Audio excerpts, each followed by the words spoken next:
it is a concept or a belief that journaling is more of an introvert thing. Like introverts, as they don't express their feelings to the outside world and people more often, so it is their thing to uh, express their emotions and feelings on a paper and just be more comfortable with it.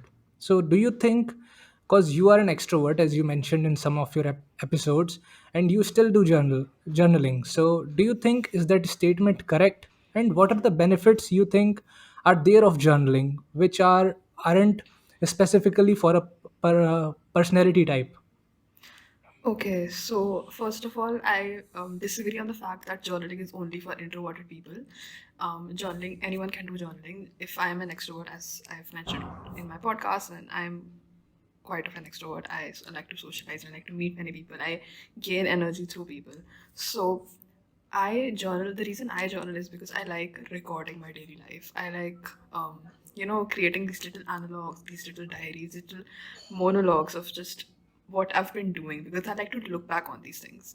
I have a lot of journals from when I was a teenager, or from when I was, this really cringy kid in school, and it's really fun to read them. But sometimes I also see my growth from where I was and where I am.